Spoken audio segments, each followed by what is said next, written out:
People say kids who watched Sesame Street turned out smarter. Makes sense. It did not rot kids' brains the way a lot of current content does.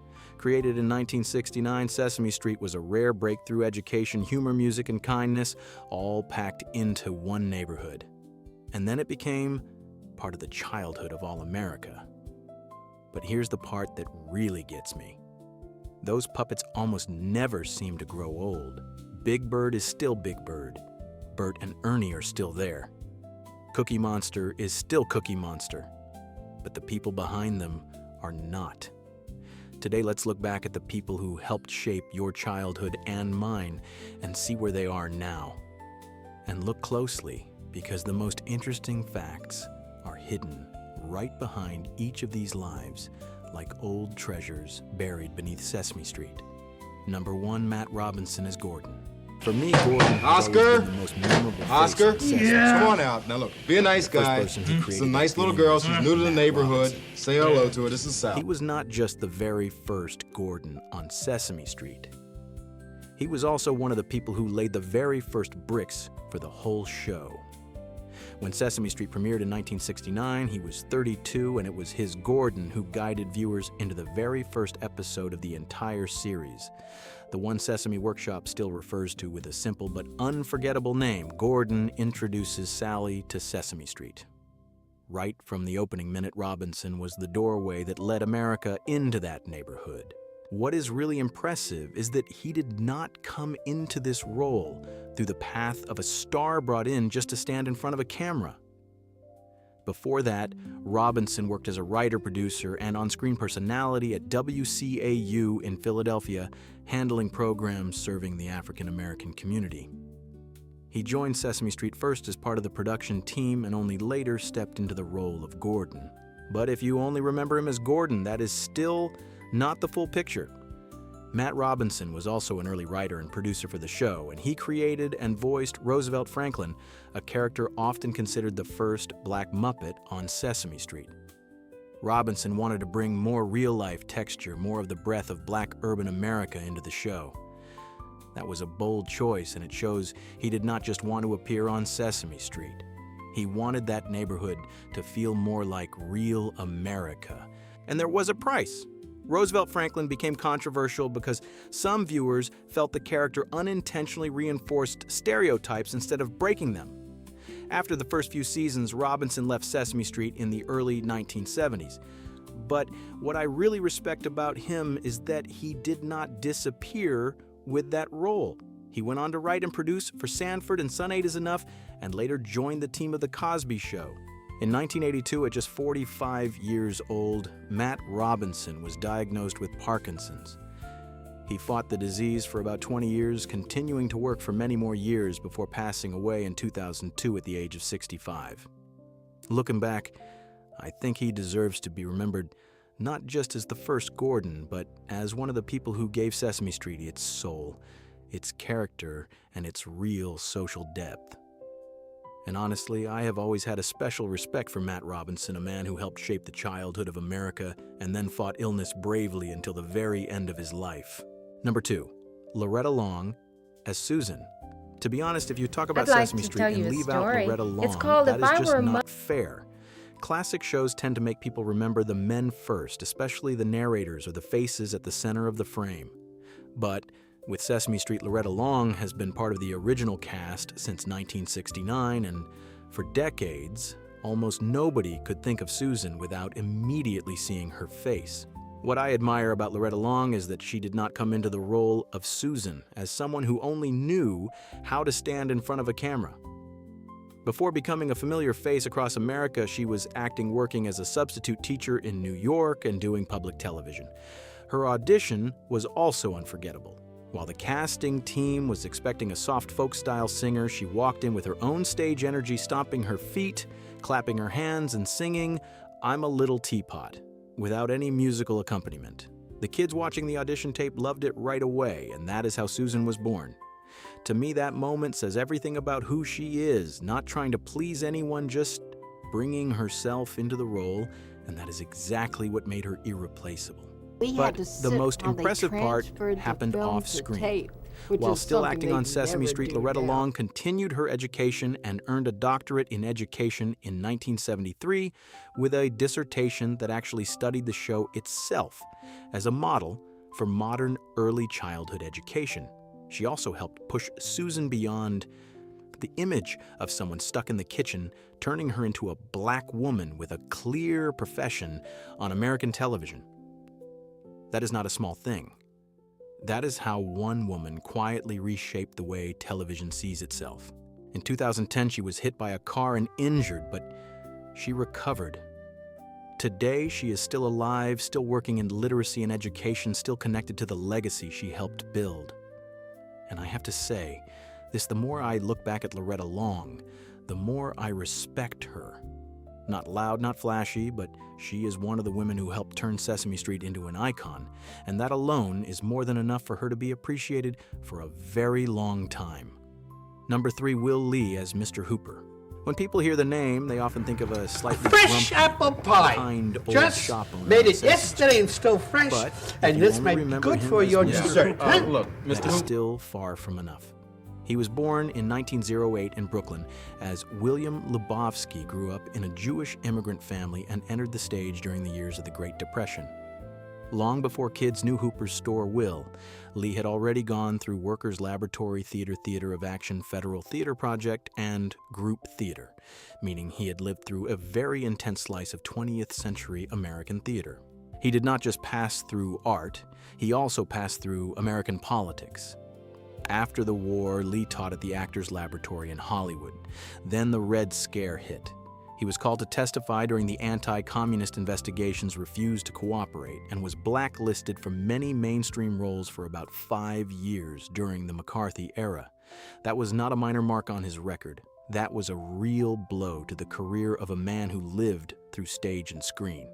So, when Sesame Street premiered in 1969 at the age of 61, Will Lee did not bring to the screen a cute old man written to please children.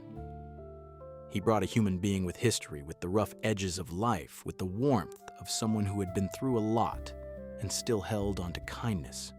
Mr. Hooper became one of the 4 original human characters of the show, the first owner of Hooper's store, and the live-action character most strongly recognized by children in the early cast. But the end of his life was very sad. Will Lee passed away on December 7, 1982 from a heart attack at the age of 74. Sesame Street did not recast Mr. Hooper. Instead, the show chose to tell children the truth about death in the episode Farewell. Mr. Hooper, which aired on Thanksgiving in 1983, an episode later remembered as a milestone in American children's television. And honestly, Will Lee deserved that farewell. To me, he was not just Mr. Hooper. He was a man who brought decency, experience, and kindness from an older America into the childhood of millions of kids. That alone is enough for people to respect and remember him for a long time. Number 4, Bob McGrath is Bob. Bob McGrath is a very special case on Sesame Street, because before becoming Bob in that neighborhood, he was already a formally trained singer and a true television professional. He was born in 1932 in Illinois. When Sesame Street premiered in 1969, he was 37. Before that, he studied music at the University of Michigan, earned a graduate degree at the Manhattan School of Music, and while serving in the United States Army in Germany, he performed with the 7th Army Symphony Orchestra. In other words, Bob did not enter the show as a lucky actor. He came in with a very solid musical foundation. Right before Sesame Street, Bob McGrath had already gained national recognition through NBC's Sing Along with Mitch. And you might not know this, but he had an unusually successful period in Japan where he recorded and performed folk songs in both English and Japanese. When he joined Sesame Street, he became one of the 4 original human cast members. Sesame Workshop called him the resident music teacher, and that is exactly the right way to describe him. Bob carried the music, the songs, and the rhythm of community life for the show over many decades. The Television Academy also recognized his presence in many major milestones of the series, from the farewell episode for Mr. Hooper to later important family storylines. Outside the show, he released 8 children's albums, wrote books, and participated in many charitable activities for children over the years. The most notable low point toward the end of his career was not scandal or loud tragedy, but a change in the show itself.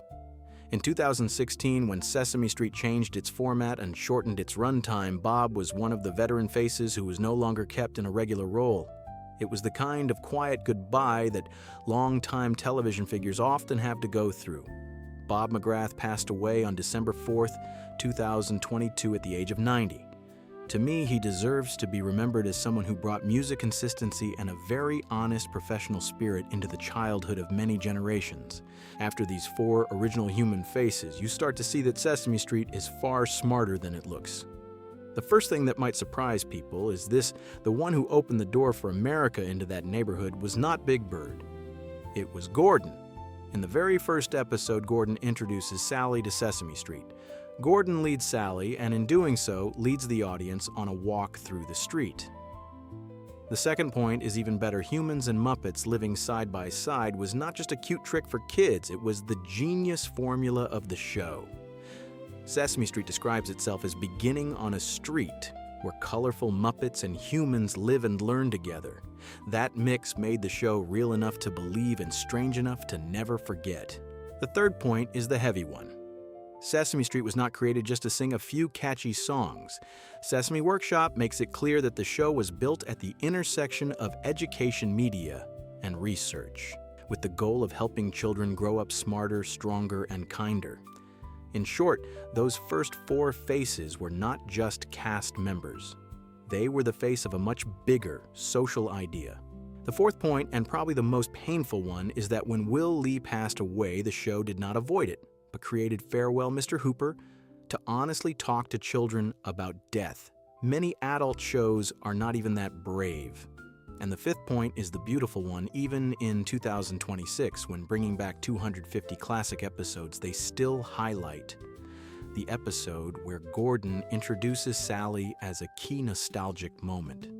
That is their way of reminding us that these 4 real human beings built the foundation of that street. And right after them came the faces that turned it into a legend. Number 5, Caroll Spinney behind Big Bird. Not many people in the history of American television can say they spent nearly half a century keeping an icon alive, growing and never losing its soul through all the changes of time. Caroll Spinney is one of those rare few. He was born in 1933 in Massachusetts. When Sesame Street premiered in 1969, he was 36. Before tying his name to Big Bird, Spinney had pursued puppetry from a very early age, worked in animation illustration, and spent time in local children's television in Boston, especially with Bozo's Big Top. The turning point of his life was Jim Henson. Spinney first met Henson in the early 1960s, but missed that first opportunity. Then, in 1969, Henson saw him again at a puppeteer festival and brought him to New York. There, Spinney was not given a light background role. He was handed the 2 biggest responsibilities, Big Bird and Oscar the Grouch. What is important is that Big Bird was not fully formed at the beginning the way audiences remember later. During the first year, Spinney and the team gradually shaped the character into a 6-year-old child. What followed was a career that honestly becomes more impressive the more you look back at it. Through Big Bird, Spinney traveled the world, appeared in the film Follow That Bird, received a star on the Hollywood Walk of Fame. In 1994, was named a living legend by the Library of Congress in 2000 and received the Daytime Emmy Lifetime Achievement Award in 2006. Off-screen, he met his second wife, Deborah, on the Sesame Street set in 1973, and the 2 stayed together for decades. In 2018, after nearly 50 years, he retired and passed the role on to a successor while living with dystonia. Caroll Spinney passed away in 2019 at the age of 85. To me, that is a beautiful career. He did not just stand behind Big Bird. He was the man who spent most of his life keeping a piece of America's childhood alive, warm, and unforgettable. And that alone is more than enough for people to respect him for a very long time. Number 6, Frank Oz behind Bert and Cookie Monster. Frank Oz is the kind of person whose name a lot of viewers might not remember right away, but the childhood of millions passed through his hands. Bert and Cookie Monster were just 2 of the many major characters he carried over the years. Oz was born in 1944 in Hereford, England, into a family of puppeteers. His father was Jewish and had fled wartime Europe, and his mother was Flemish Catholic. The family moved to America when he was young, and by his teenage years, Oz was already working as an apprentice puppeteer at Children's Fairyland in Oakland. He later said himself that when he was young, he was very insecure, and puppetry felt like a safe refuge because if there was rejection, the one being rejected was the character, not Frank Oz. Hearing that you realize this was never just a job for him from the start, it was also a way to protect himself. The biggest turning point came in 1963 when Jim Henson called him to New York. Oz had actually gone to college to study journalism because he did not want to spend his whole life in the puppet world, but then he left that behind and followed that call. By 1969, when Sesame Street began, Oz was there from the earliest steps. His Bert teamed up with Henson's Ernie and became a duo that has lived in public memory for a very long time. Cookie Monster, too. That character actually grew out of an earlier snack-eating monster, then entered Sesame Street in 1969, and Frank Oz was the first performer. What matters is that he did not just do those two roles. He also carried Grover and later Fozzie Bear, Miss Piggy Animal, and even Yoda. The Los Angeles Times once said it took him nearly 10 years to truly make those major characters fully his own. That workload alone was already huge. The hardest part of Frank Oz's life was not some flashy scandal, but the feeling of being boxed in. He himself said that society always tends to look down on puppetry, and he hated being seen as a man who only lived behind a cloth screen. He admitted he was tense, had a lot of personal struggles, and worked with a therapist for years, while Jim Henson was much calmer by comparison. After Henson died in 1990, Frank Oz gradually stepped away from the center of the Muppet world and moved into directing. Then years later, he openly said Disney did not want him back, and Sesame Street also did not call him for a long stretch of time. To me, that is the saddest note in Frank Oz's story. A man who helped build a whole piece of the public's childhood and then at one point had to stand outside and watch that world keep going without him in it anymore. But no matter what, Bert and Cookie Monster are already enough to keep his name alive for a very long time. And right after Frank Oz, Drew, we have to get to the biggest name in this whole story, the man who did not just stand behind a few characters, but almost built the entire language of the Muppet world, Jim Henson. Number 7. Jim Henson behind Ernie and Kermit the Frog. If I had to close out the Muppet part of this list with just one name, it would be really hard to top Jim Henson. Not just because he stood behind Ernie and Kermit, but because those two characters almost hold the two ends of the whole journey. Kermit is the starting point. The Smithsonian confirms that the first Kermit was created by Henson in 1955 for Sam and Friends, made from his mother's old coat and his own jeans. Ernie was the big step into maturity when Joan Gans Cooney invited Henson to create a whole family of Muppets for Sesame Street in 1969. When the show premiered, Henson was only 33, but really, he had already spent more than a decade feeling his way forward, experimenting and laying the foundation for the Muppet world. Put simply, Ernie and Kermit were not just two roles, they were two milestones showing just how far Jim Henson had come. What made Jim Henson different was that he never wanted to be locked inside the box of just making children's programming. The Jim Henson Company makes it very clear that The Muppet Show was very hard to sell in America at first, and only really took off when it got support from a Briton. In other words, even a man who later looked like a natural-born genius had been rejected, had been pushed aside, and had to fight hard for the Muppets to be recognized as an entertainment world for all ages. On Sesame Street, Ernie was part of that turning point. Britannica describes Kermit on the show as a news reporter always trying to stay serious in the middle of ridiculous situations. Looking at the bigger picture, that was Henson in real life to a man who stayed calm while trying to pull his puppets beyond their old limits. To me, the most impressive thing about Henson is that he never created on a small scale. He always thought in terms of an entire universe. But the price of a huge creative life like that was real too. Jim Henson married Jane Nabel in 1959, had 5 children, and then the two of them entered legal separation in 1986. The Television Academy confirms that Jane was a key creative partner in the development of the Muppets, and a People article quoted by the Television Academy says, "Work pressure and infidelity both helped break down that marriage." The saddest part of Henson's story is not some Hollywood-style scandal. It is that a man who created so much joy for the whole world could not keep his private life whole in the simplest way. Then the final blow came much too early. The Los Angeles Times reported that in May 1990, he became seriously ill, delayed treatment, and died on May 16, 1990, at the age of 53. To me, that is still one of the greatest losses in American television. Jim Henson did not just stand behind Ernie or Kermit. He built the voice, the ambition, and the scale of the entire Muppet world. And that is the most fitting way to close this part of the list. Looking back at the faces we just talked about, I think the best thing about Sesame Street is this. Behind every puppet, every neighbor, every familiar voice, there is always another story waiting to be opened up. And the deeper you dig, the more this show reveals that it was never as small as its cheerful surface made it seem. It premiered in 1969, but across many decades, it still held on inside America's memory in a way very few children's shows ever managed to do. Take Oscar the Grouch first. Most people remember him as the green grouchy guy living in a trash can. But in the very first season, Oscar was actually orange. That is not some case of fans remembering it wrong. That is real.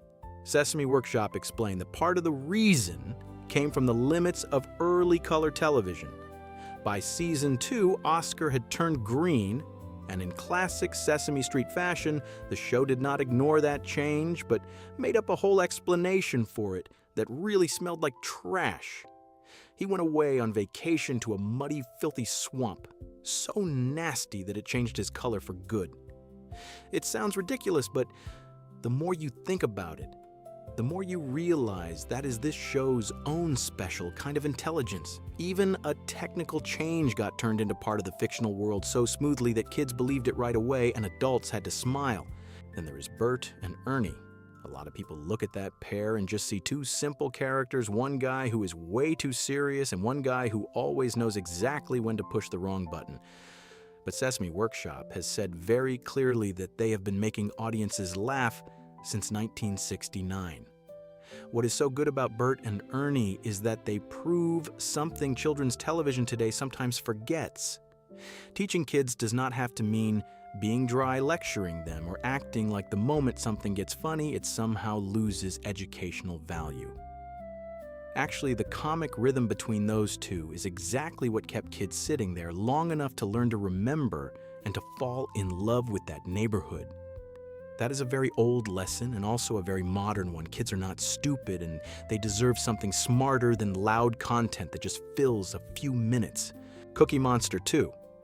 There is a very common misunderstanding that he showed up later, once the show was already huge. That is not true.